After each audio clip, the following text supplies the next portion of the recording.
तो ये class 10th के अर्धवार्षिक परीक्षा सितंबर 2025 के गणित का क्वेश्चन पेपर है। आइए इसके प्रश्नों को हल करते हैं। पहला प्रश्न है, किसी संख्या को किन संख्याओं के गुणनफल के रूप में व्यक्त किया जा सकता है? तो प्रत्येक यौगिक संख्या को अभाज्य संख्या के गुणनफल के रूप में व्यक्त किया जा सकता है। दूसरा सवाल है, 1771 के अभाज्य गुणनखंड हैं, तो ये है 7 × 11 × 23। यदि दो संख्याओं का लौसव 182 है तथा संख्याएं 26 और 91 हो तो उनका मौसव क्या होगा? तो इसके लिए एक फार्मूला है, मौसव बराबर पहली संख्या 26 गुना दूसरी संख्या 91 बटा लौसव 182। इसको काट देंगे, 13 दूना 26, 13 एकम 13, 13 चौका 52, 2 एकम 2 से 7 में कटेगा, 7 के पढ़ा में 13 बार में, यानी 13 आंसर हुआ। रैखिक समीकरण a1x + b1y + c1 = 0 तथा a2x + b2y + c2 = 0 का अद्वितीय हल कब होगा? तो जब a1 बटा a2 बराबर नहीं होगा b1 बटा b2 के, तो अद्वितीय हल होगा। रैखिक समीकरण a1x + b1y + c1 = 0 तथा a2x + b2y + c2 = 0 में यदि a1 बटा a2 बराबर b1 बटा b2 बराबर c1 बटा c2 हो तो उनका हल होगा। तो इस कंडीशन में इसका कोई हल नहीं होता है, इसलिए ऑप्शन सी सही है। 72 किलोमीटर प्रति घंटा को मीटर प्रति सेकंड में बदलना है, तो 72 गुना 5/18 से गुना करेंगे, 18 चौका 72, 4 × 5 = 20 मीटर प्रति सेकंड। cos 31 डिग्री का मान क्या होता है? तो cos 31 डिग्री का मान होता है 2। cot 45 डिग्री का मान होता है 1। sec 60 डिग्री का मान क्या होता है? तो sec 60 का मान होता है 2। cos 0 का मान 1। tan 90 डिग्री का मान होता है tan 90 डिग्री का मान होता है अपरिभाषित। 1/0 का मतलब होता है अपरिभाषित। sin 60 degree into cos 30 degree किसके बराबर होगा? तो sin 60 का मान होता है √3/2 और cos 30 का मान होता है √3/2। √3 में √3 से गुना हो गया, √9/2 दूना 4, 9 के वर्गमूल होगा 3, यानी 3/2 हो जाएगा, 3/4 हो जाएगा। यहाँ रूट नहीं है 4 पे, तो 3/4 सही उत्तर होगा। 1 - tan² 45 बटा 1 + tan² 45। तो 1 का 1 रखते हैं, tan 45 के मान 1 होता है और 1 के 1 + tan 45 का मान 1 होता है। 1 कैसे करते हैं?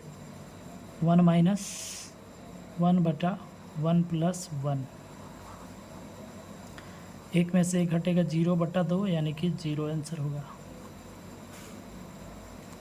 2 tan 30 डिग्री बटा 1 - tan² 30 डिग्री, तो ये tan 60 के बराबर होता है। इसको हम हल कर सकते हैं, 2 के 2, tan 30 का मान 1/√3 बटा 1 - tan 30 का मान 1/√3 के स्क्वायर, तो ये हो जाएगा 2/√3 और 1 - 1/3। इसको हल करेंगे तो हो जाएगा 2/√3 अगुना 3 एकम 3, 3 में से 1 गया, 2/3, इसको पलटेंगे 3/2, 2 से 2 कट जाएगा, ये √3 बार में कटेगा। √3 tan में 60 के बराबर होता है, इसलिए सही उत्तर होगा tan 60 डिग्री। यदि sec थीटा और cosec थीटा बराबर हो तो थीटा का मान क्या होगा? 45 डिग्री होगा।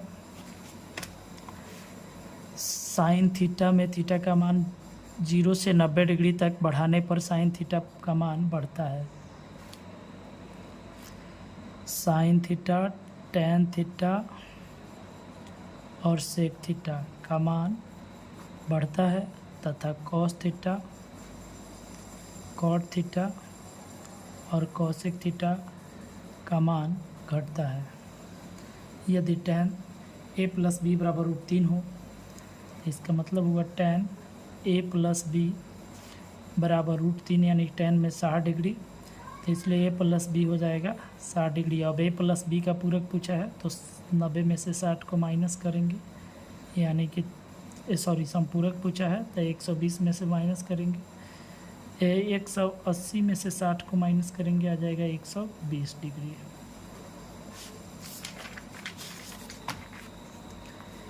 बिंदुओं x1 y1 तथा x2 y2 को मिलाने वाले रेखाखंड को m1 अनुपात m2 के में आंतरिक रूप से विभक्त करने वाले बिंदु का भुज है। तो इसके भुज का फॉर्मूला होता है m1 x2 plus m2 x1 बटा m1 प्लस m2। बिंदुओं 4,-3 और 8,5 को मिलाने वाले रेखाखंड को 8:1 के अनुपात में आंतरिक विभक्त करने वाले बिंदु की कोटि है। तो इसके कोटि का फॉर्मूला है m1 y2 plus m2 y1 बटा m1 प्लस m2। यहाँ पर m1 का मान दिया हुआ है, m1 का मान 3 हो जाएगा, तो 3 गुना y2 का मान 5 हो जाएगा, प्लस m2 का मान 1 हो जाएगा, गुना y1 का मान माइनस में 3 हो जाएगा, बटा m1 का मान 3 प्लस m2 1। 5×3 = 15 - 3 बटा 4, यानी 12 बटा 4 कट जाएगा, 4×3 = 12, सही उत्तर होगा 3।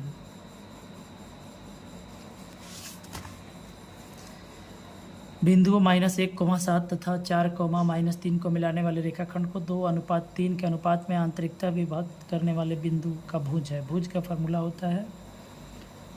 फॉर्मूला होता है m1 x2 plus m2 x1 बटा m1 प्लस m2। यहाँ m1 का मान हो जाएगा 2 और x2 का मान हो जाएगा 4 प्लस m2 का मान हो जाएगा 3 गुना x1 का मान हो जाएगा माइनस में 1 बटा 2 प्लस 3। तो इसको हल करेंगे, 4 दूना 8 माइनस 3 बटा 5, यानी 5 बटा 5 कट के आया 1। सही उत्तर सी नंबर होगा।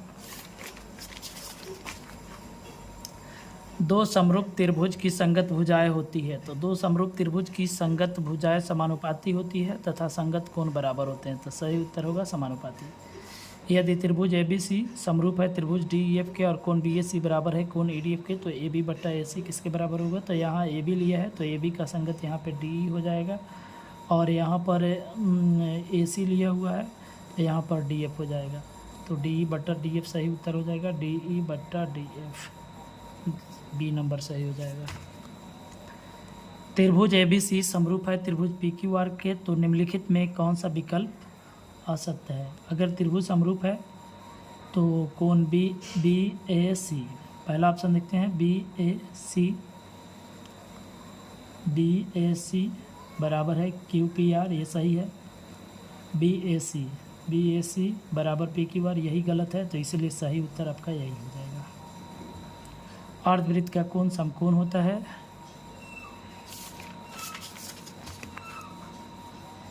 यदि PQ 24 है, PR 7 है, O वृत्त का केंद्र है, तो Q क्या होगा? तो ध्यान दें, ये अर्धवृत्त का कोण है, समकोण होता है 90 डिग्री, इसलिए यहाँ पे समकोण त्रिभुज बन गया। अब यहाँ से QR निकाल लेंगे पाइथागोरस लगा करके, तो QR बराबर हो जाएगा, ये कर्ण है तो 7 का स्क्वायर प्लस 24 का स्क्वायर, 7 का स्क्वायर 49 हो जाएगा, 24 के स्क्वायर 576 होगा, जोड़ेंगे 625 होगा, वर्गमूल करेंगे 25 होगा, तो टोटल हमारा QR 25 आ गया, और इसके आधा पूछा है तो इन्हें 2 से भाग करेंगे, वो Q बराबर 25 बटा 2 यानी कि 12.5 हो जाएगा।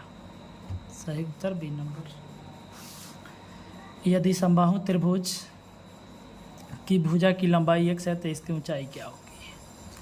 तो समबाहु त्रिभुज का क्षेत्रफल होता है √3/4 गुना भुजा स्क्वायर यानी x का स्क्वायर, और एक त्रिभुज का क्षेत्रफल होता है 1/2 आधार, तो आधार x हो जाएगा, और ऊंचाई को h मान लेते हैं, बराबर √3/4 गुना x स्क्वायर। ये हमें h का मान निकालना है, तो h बराबर √3/4 गुना x स्क्वायर, 1/2 है तो इधर आके 2/1, और x है तो इधर आके 1/x, एगो x कट जाएगा, 2 दूना 4 हो जाएगा, यानी हो जाएगा एगो x बच गया, तो x √3/2 सही उत्तर हो जाएगा बी नंबर। निम्नांकित में कौन द्विघात समीकरण का उदाहरण नहीं है? तो इसमें हम एक एक करके चेक करेंगे। पहला में एक्स स्क्वायर आएगा ही, सही उत्तर हो जाएगा इसका बी नंबर, क्योंकि इसको हल करते हैं तो एक्स प्लस 2 का होल क्यूब हल करते हैं तो x cube plus b cube यानी 2 का cube 8 plus 3 a square b plus 3 a b square, तो इसीलिए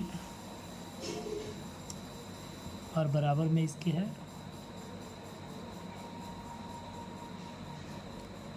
2x में एक्स स्क्वायर से गुना करते हैं 2x क्यूब माइनस 2x, यहाँ पे एगो एक्स क्यूब में से एगो एक्स क्यूब हट जाएगा तो एगो एक्स क्यूब बच जा रहा है, इसीलिए सही उत्तर यही होगा। यदि x चर में ax square plus B X plus C बराबर 0 एक द्विघात समीकरण है, ए बी सी वास्तविक संख्या है तो a का मान 0 नहीं होगा, क्योंकि a का मान 0 हो जाएगा तो ये द्विघात समीकरण खत्म हो जाएगा। 2x square plus x minus 6 इसका गुणनखंड करना है तो इसको हम तोड़ देते हैं। 2x स्क्वायर 6 को हम तोड़ेंगे, घटा करके हमें लाना है 1, तो हम माइनस में 3x करेंगे, प्लस में 2x करेंगे, माइनस 6 कॉमन ले लेंगे यहाँ पे x, तो यहाँ हो जाएगा हमारा 2x माइनस 3 और यहाँ पे सॉरी ये गलत है, पहले इसको गुना करेंगे 6 दूना 12 हो जाएगा और अब इसका गुणनखंड करेंगे तो 2x square plus x minus 6 है, 6 दूना 12 होगा, गुणनखंड करेंगे 4 और 3 पे टूटेगा तो 2x स्क्वायर प्लस में 4x माइनस में 3x माइनस में 6, 2x कॉमन ले लेंगे तो x प्लस 2 हो जाएगा, माइनस 3 कॉमन लेंगे तो x प्लस 2 हो जाएगा, x प्लस 2 कॉमन लेंगे तो यहाँ बचेगा 2x और यहाँ बचेगा माइनस 3, तो सही उत्तर हो जाएगा इसका x प्लस 2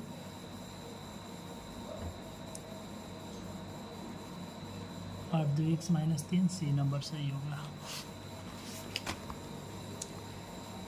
यदि दो संख्याओं का योगफल एवं गुणनफल 27 और 182 है तो दोनों संख्याएं क्या होगी? तो चलिए इसको आसान तरीके से जोड़ के देख लेते हैं। दो संख्या जोड़ करके 27 है तो 13 14 27 और गुना करेंगे 13 में 14 से 182 आ जाएगा, 13 गुना 14 13 चौका 52 13 एकम 13 2 5, तो इसलिए ऑप्शन से सही उत्तर हो जाएगा ये नंबर।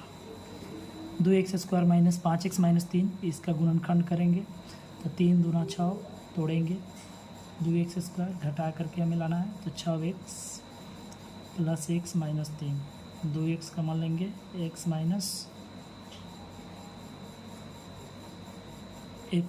3 होगा प्लस 1 x माइनस 3 कॉमन लेंगे तो यहाँ लिखेंगे 2x प्लस 1, तो इसका सही उत्तर हो जाएगा x minus 3 into 2x plus 1, option number B सही है। आगे बढ़ते हैं। 2x square minus x minus 3 इसको देखते हैं, 3 दूना 6 घटा करके हमें 1 चाहिए तो लिखेंगे 2x स्क्वायर माइनस प्लस में 2x माइनस में 3x माइनस 3 कॉमन लेंगे 2x तो x प्लस 1 और यहाँ पे 3 कॉमन लेंगे तो x प्लस 1, तो x प्लस 1 कॉमन लेंगे और यहाँ 2x माइनस 3। अगला सवाल देखते हैं। कॉसेक 90 माइनस थीटा, तो ये सेक थीटा के बराबर होता है, या अगर साइन थीटा कॉस थीटा बराबर हो तो थीटा 45 डिग्री होता है। साइन 18 बटा कॉस 72, तो साइन का पूरा कॉस हो जाता है, 18 का पूरक 72 हो जाता है, बटा कॉस 72 कट करके हो जाएगा 1। tan 26 माइनस कॉट 64, तो tan का पूरक हो जाता है कॉट 26 का पूरक 64 और माइनस कॉट 64, तो इसलिए इसका मान हो जाएगा 0।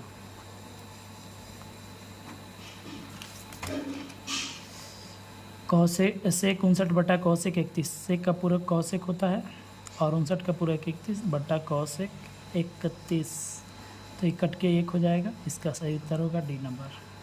tan 48, tan यहाँ रहने देते हैं 48, कॉट रहने देते हैं 23, tan रहने देते हैं 23 और tan का पूरक होगा कॉट, 42 का पूरक होगा 48, tan का पूरक होगा कॉट, 67 का पूरक होगा 23। tan थीटा एक फार्मूला होता है, tan theta into cot theta बराबर 1, यहाँ tan 48 इंटू कॉट 48 1 गुना tan 23 इंटू कॉट 23 1, इसलिए इसका आंसर होगा 1। यदि दो कोणों का योगफल 90 डिग्री हो तो वो एक दूसरे के पूरक कोण कहलाते हैं। वैसी संख्या जिसका दशमलव प्रसार ना शांत हो ना आवर्ती, वह संख्या कहलाती है अपरिमेय संख्या। इसको हल करेंगे तो एक फार्मूला होता है a plus b i into a minus b. इसका फार्मूला है a square minus b square. यहाँ इसी फार्मूला को लगाएंगे, एक बार प्लस में एक बार माइनस में, तो 3 का स्क्वायर माइनस 2√2 का स्क्वायर, 3 का स्क्वायर 9, 2 का स्क्वायर 4, 4 दूना 8, घट करके 1 होगा। सही उत्तर होगा डी। निम्नलिखित में कौन अपरिमेय संख्या नहीं है? तो √3 अपरिमेय संख्या है, √5 भी अपरिमेय संख्या है, √7 भी अपरिमेय संख्या है, √9 नहीं है क्योंकि 9 का वर्गमूल 3 होता है। यदि द्विघात समीकरण का विवेचक 0 हो तो क्या होगा? तो इसके लिए 3 शर्त होता है। अगर विवेचक बी स्क्वायर माइनस 4ac को विवेचक कहते हैं। अगर बी स्क्वायर माइनस 4ac का मान 0 से बड़ा होता है तो मूल वास्तविक और असमान होता है। अगर b square minus 4ac equal to 0 होता है तो मूल वास्तविक और समान होता है। और b square minus 4ac is less than 0 तो कोई वास्तविक मूल नहीं होता है। यहाँ पूछा है विवेचक 0 है, यानी बी स्क्वायर माइनस 4ac का मान 0 है, तो इसलिए सही उत्तर हो जाएगा मूल वास्तविक और समान है, B number. 2x square minus 3x plus 5 का विवेचक है। अभी बताया विवेचक के लिए इसको एक्स स्क्वायर के बगल में a कहते हैं, a का मान 2 है, b का मान x के गुणांक को कहते हैं -3 है, c का मान 5 है, तो विवेचक बी स्क्वायर माइनस 4ac होता है। b का जगह पर रखेंगे -3 का स्क्वायर माइनस 4 गुना 1 का जगह पर 2 गुना b का जगह पर 5, 3 का स्क्वायर 9 माइनस 4 दूना 8, 8 बचे 40, 9 में से 40 घटाएंगे माइनस में 31, सही उत्तर है। द्विघात समीकरण ax square plus bx plus c बराबर 0 का विवेचक जहाँ a बराबर नहीं है 0, तो विवेचक क्या होगा? तो इसका बी स्क्वायर माइनस 4ac होता है। Sec square theta minus tan square theta direct formula है, इसका मान 1 होता है। और cosec square theta minus cot square theta भी 1 होता है, तो इसीलिए सही उत्तर डी नंबर होगा। 1 प्लस tan स्क्वायर थीटा ये होता है 1 plus tan square theta sec square theta, और 1 प्लस कॉट होता है कॉसेक स्क्वायर थीटा। सेक को लिख सकते हैं 1/cos स्क्वायर थीटा, और कॉसेक को लिख सकते हैं 1/sin स्क्वायर थीटा। ये पलट जाएगा 1/cos स्क्वायर थीटा और गुना sin स्क्वायर थीटा बटा 1, sin स्क्वायर बटा cos स्क्वायर होता है tan स्क्वायर थीटा, तो सही उत्तर हो जाएगा tan स्क्वायर ए। यहाँ tan स्क्वायर थीटा होना, tan स्क्वायर सॉरी यहाँ पे ए लिखा हुआ है तो सब जगह ये लिखेंगे, तो इसीलिए इसका सही उत्तर हो जाएगा tan square A, option D. 9 sec square theta minus 9 tan square theta, sorry A है, बार बार थीटा बोला जा रहा। यहाँ 9 कॉमन लेंगे तो सेक स्क्वायर ए माइनस tan स्क्वायर ए, 9 के 9, इसका फार्मूला 1 होता है, 9 एकम 9, सही उत्तर डी नंबर होगा। साइन ए का फार्मूला क्या है? तो √1 माइनस कॉस स्क्वायर ए। सेक ए इसको हम लिखेंगे सेक को 1/cos ए प्लस tan को लिखेंगे साइन ए बटा cos ए, और 1 माइनस साइन ए लिखेंगे, एलसीएम लेंगे, कॉस हो जाएगा 1 plus sine A i into 1 minus sine A. अब यहाँ पे 1 minus sine into 1 plus sine into 1 minus sine, तो 1 का square minus sine square A हो जाएगा बट्टा में कॉस ए। 1 का स्क्वायर 1 होगा, तो इसलिए 1 माइनस साइन स्क्वायर ए होता है कॉस स्क्वायर ए, अब बटा कॉस ए, एगो कॉस कट जाएगा, आएगा कॉस ए, सही उत्तर होगा डी नंबर। यदि साइन थीटा का मान 12/13 हो तो कॉट थीटा निकलना है।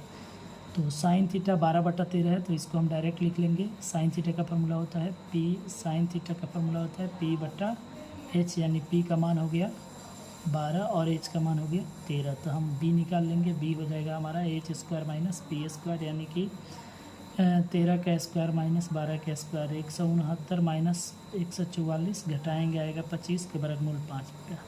अब हमें कॉट पूछा है, कॉट का फार्मूला होता है कॉट थीटा होता है b/p, b का वैल्यू आया है 5 और p का वैल्यू है 12, इसलिए सही उत्तर होगा 5/12, ऑप्शन ए। कॉट थीटा का फार्मूला क्या होता है? तो ये होता है कॉस थीटा बटा साइन थीटा। यदि साइन ए प्लस साइन स्क्वायर ए बराबर 1, तो कॉस स्क्वायर ए प्लस कॉस की पावर 4a का मान पूछा गया है, तो इसको हम हल करेंगे। हम इसको लिख सकते हैं कॉस स्क्वायर ए को 1 माइनस साइन स्क्वायर ए, और कॉस 4a को लिख सकते हैं कॉस की पावर 4a को लिख सकते हैं कॉस स्क्वायर ए का whole square 1 minus sine square A. Cos square A के बदला में लिख सकते हैं 1 माइनस साइन स्क्वायर ए का होल स्क्वायर, 1 के 1 लिखेंगे माइनस साइन स्क्वायर ए, प्लस ए माइनस बी का होल स्क्वायर लगाएंगे, 1 का स्क्वायर 1 माइनस साइन के पावर 4 प्लस माइनस यहाँ पे प्लस होगा, 2 एकम 2 साइन स्क्वायर ए। तो यहाँ पे